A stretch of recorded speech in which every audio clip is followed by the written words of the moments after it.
Windy day today. Hello from the city of Hakone, Japan. I love it here, especially in the springtime. Wanted to bring up a topic with you. I was hanging out with my tour group last night. We were enjoying some sake and just chatting. And one person asked me, "Carl, is there anywhere around Hakone that I could find a really good izakaya?" And I asked him. I said, "Maybe. Let me ask you a question. What is an izakaya?" He kind of looked up in the air, looked back at me and said, "I have to be honest, I really don't know." Well, there's a lot of people that throw Japanese terms around, but they really don't know what they mean. So in a short video, let's discuss, what is an izakaya?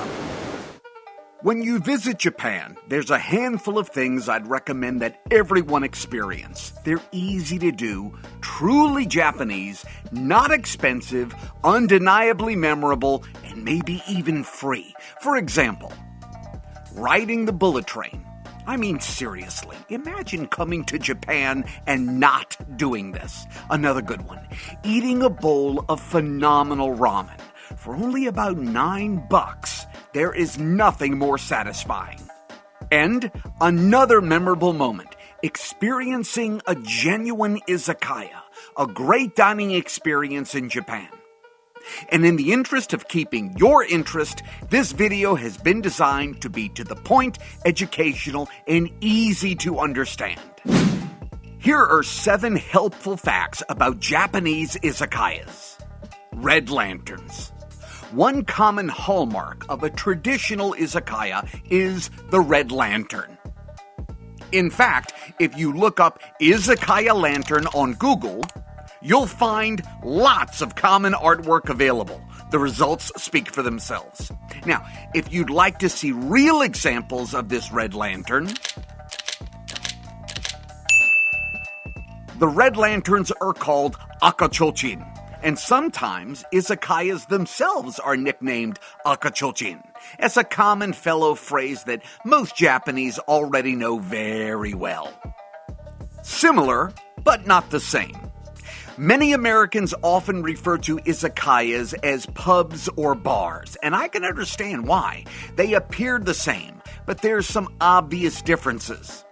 For example, most izakayas have the option of sitting at normal tables, or sitting at the bar, or sitting in those sunken tables you see in many photos.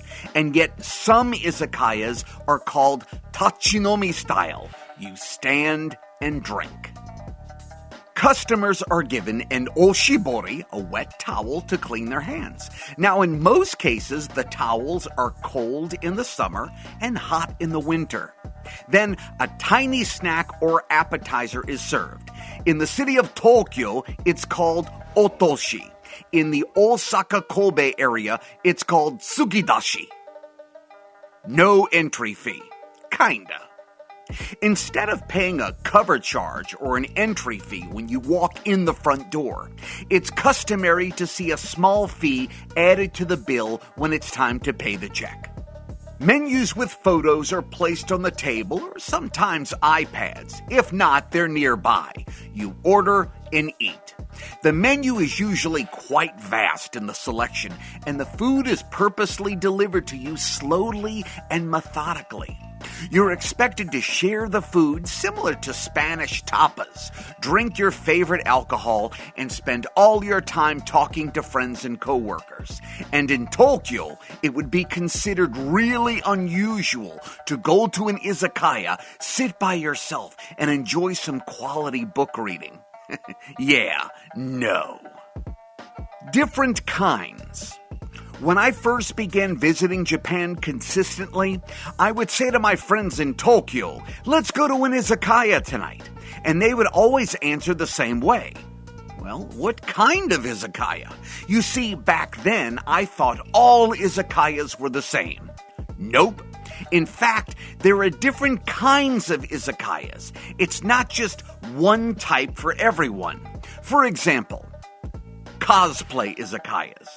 They became popular about 20 years ago, celebrating Japanese anime. The staff usually wears costumes and waits on customers. Sometimes shows are run. Costumes also include butlers and maids, stuff like that. Robatayaki. Customers sit around an open grill and chefs grill seafood and vegetables. Yakitoriya. Chicken skewers are often grilled in front of customers. More skewers than you can imagine. Anyway, you get the idea. Many izakayas purposely focus on a theme and a menu. Your location counts. Izakaya styles, menus, and expectations will vary based on the area of Japan you're in. Over the past 15 years, I have eaten at so many izakayas that it would be almost impossible to remember them all. However, I remember the differences in each city. As I mentioned earlier, in Tokyo, izakayas are everywhere, especially in busy sections like the massive areas of Shinjuku and Shibuya. If I had to guess, I'd say there are probably 20,000 izakayas in these two areas alone. No, I'm not kidding. Tokyo izakayas are busy, packed, and full of chatter.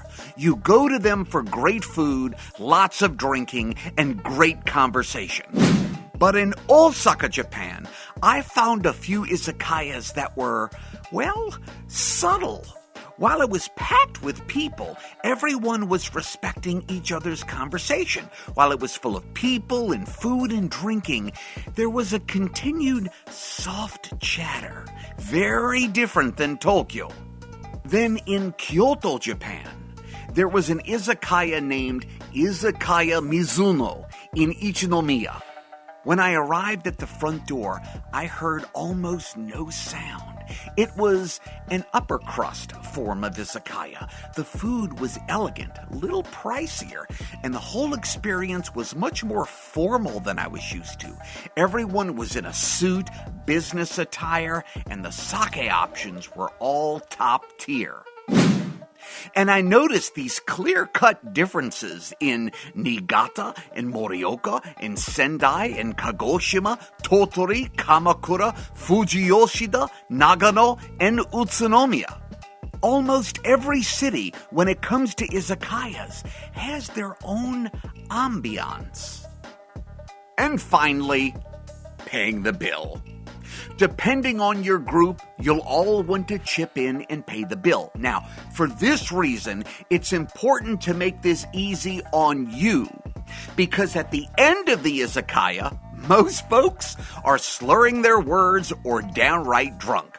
And if your group is going, I'd recommend ensuring that everyone plans to eat and drink alcohol. You want everyone doing the same thing. When the bill comes, you don't want 3 people saying, well, I didn't drink, so you'll have to factor out the alcohol for my portion. Now imagine doing that, looking at the bill and figuring out who owes what from 9 different people. Half of you can barely speak coherently, and everyone's ready to pay the bill and get back to the hotel. Believe me, it's a nightmare. Just set the expectation as, we're all going to drink and eat, and we're going to split the bill equally. If that isn't possible, you can say to the waitress, bitsu bitsu. That means we want separate checks. If they allow it, it'll make your life much easier by the end of the night.